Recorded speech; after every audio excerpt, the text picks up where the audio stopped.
Hello and welcome to our channel. The topic of our today's video is why talking to strangers feels terrifying. Have you ever walked into a room full of people and suddenly felt your heart start racing and your palm gets sweaty?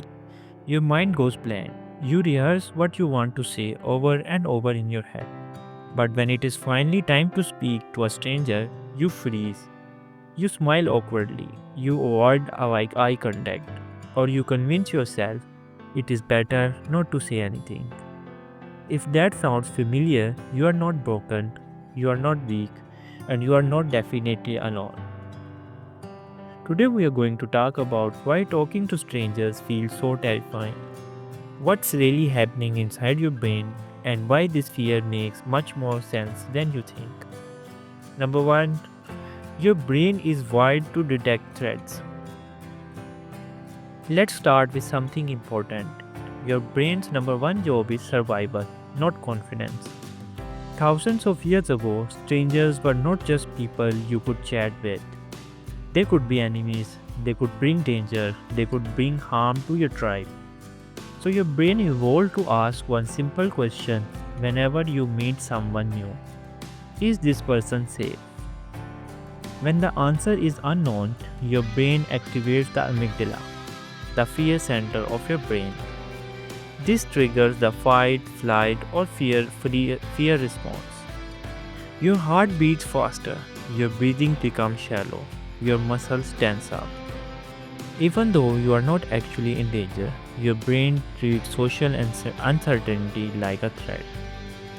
That is why talking to strangers does not feel neutral, it feels risky. Number two, fear of judgment is more powerful than fear of danger. Here is something surprising. For many people, the fear of social judgment is stronger than the fear of physical harm. When you talk to a stranger, your brain starts asking questions like, what if I sound stupid? What if I say something wrong? What if they think I am awkward? What if they reject me? This fear exists because humans are deeply social creatures. In the past, being rejected by your group meant losing protection, food, and survival. So your brain learned to associate rejection with danger. Even today, rejection activates the same pain centers in the brain as physical pain.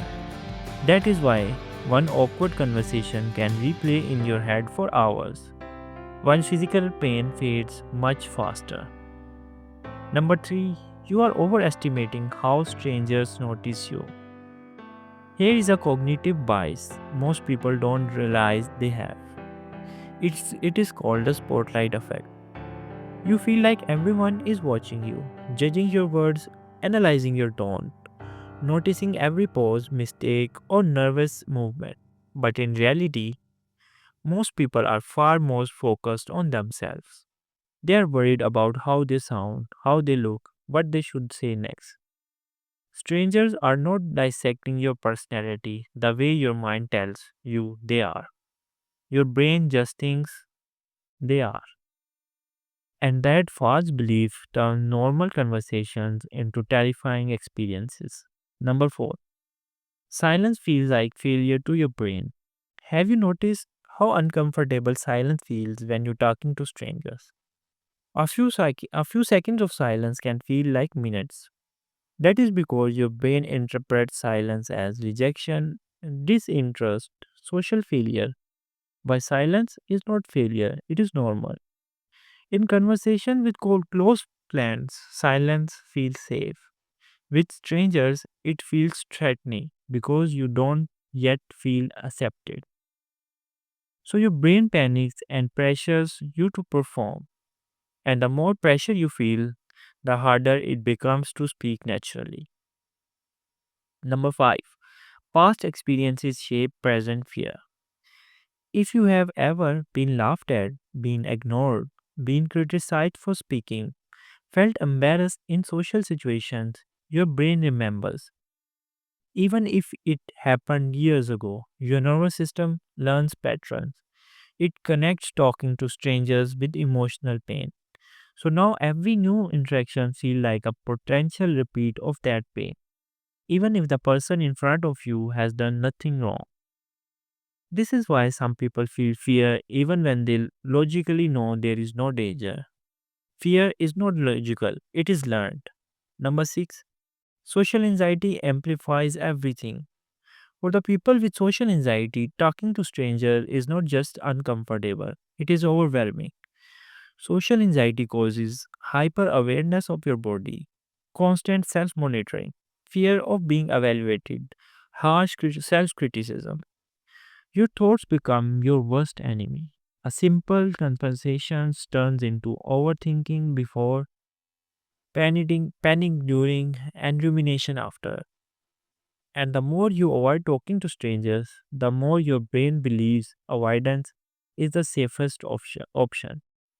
Unfortunately, avoidance strengthens fear. Number 7. You are afraid of not knowing the rules. With friends, you know the rules. You know what joke works.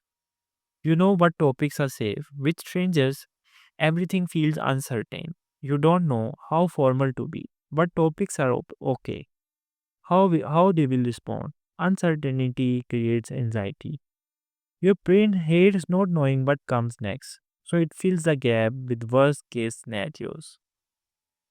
Number 8. Your inner critic is louder than reality. After talking to a stranger, have you ever thought, what did I say that? Why did I say that? I sounded so weird. They probably think I am awkward. That is your inner critic, and it is not telling the truth.